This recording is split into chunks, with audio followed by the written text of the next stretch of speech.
அண்ணே நல்லா நீங்க புரிஞ்சுக்கங்க, மறுசீரமைப்பு வரும் பொழுது தமிழகத்திற்கு பிரச்சனை இல்லாம கொண்டு வருவது எங்களுடைய பொறுப்பு.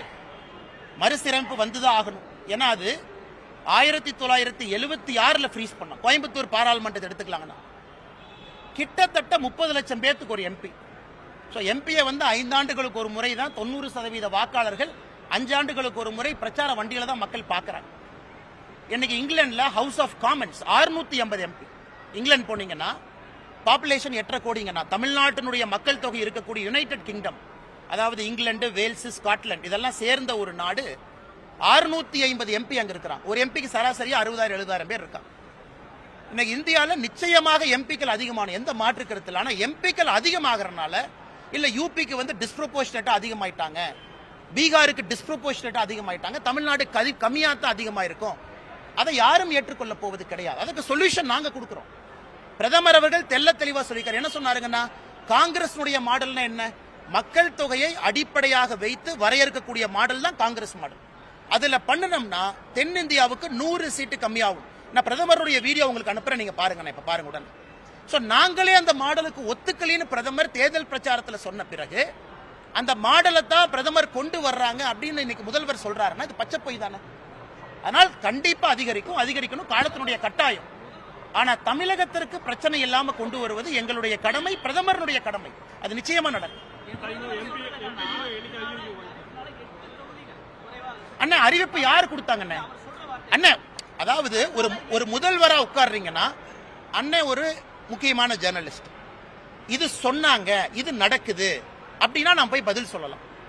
நான் சொன்னது பிரதமர் இதை பத்தி கொடுத்த பதிலே உங்க முன்னாடி சொல்லிட்டேன். பிரதமர் அவர்கள் காங்கிரஸ் மாடல்ல நடக்காதுன்னு என்ன அர்த்தம்? மக்கள் தொகை அடிப்படையில் நடக்காதுன்னு பிரதமர் சொல்லிட்டார். அப்படி பண்ணீங்கன்னா தென்னிந்தியாவுக்கு 100 சீட்டு கம்மியாகும், நார்த் இந்தியாவுக்கும் சவுத் இந்தியாவுக்கும் ப்ரொபோர்ஷனேட்டா. அப்படி இருக்கும் பொழுது முதலமைச்சர் கிளாரிஃபை பண்ண யார் அவருக்கு சொன்னா? அந்த விசித்திர மனுஷனை நானும் தொலைட்டு இருக்கேன். யார் அவருக்கு போன் பண்ணி தூக்கத்துல அதிகாலையில யார் சொன்னாங்க? யாருமே சொல்லல. அப்படி இருக்கும் பொழுது மும்மொழி கொள்கையிலே அவர்கள் தோற்று விட்டார்கள் என்பதை டைவர்ட் பண்றதுக்காக எதற்காக முதலமைச்சர் அவர்கள் புதுசாக அதை கையில் எடுக்கிறார்? அண்ணே பிரச்சனை வரும்போது பேசிக்கோண்ணே, நாங்க சொல்லத்தானே போறோம்.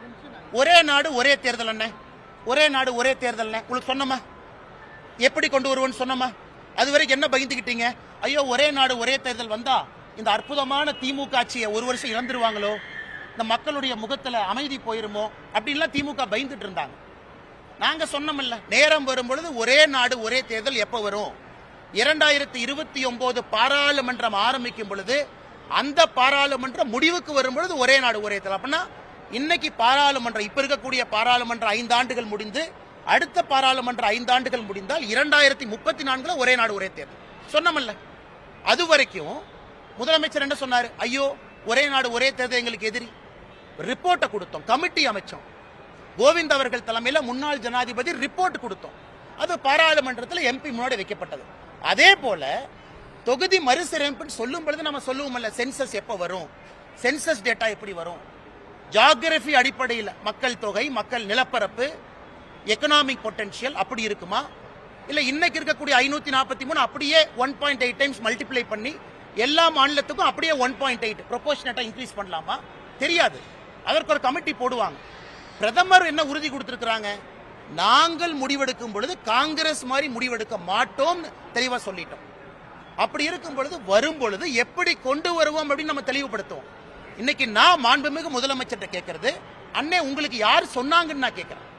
ஏன்னா நீங்க அனைத்து கட்சி கூட்டத்துக்கு வாங்கன்னு கூப்பிடுறீங்க. எங்களுடைய பிரதிநிதிகள் போய் பேசும் பொழுது இவங்க சொன்னாங்க, இது ரிப்போர்ட்னா நாங்க பதில் சொல்றது எங்க கடமை.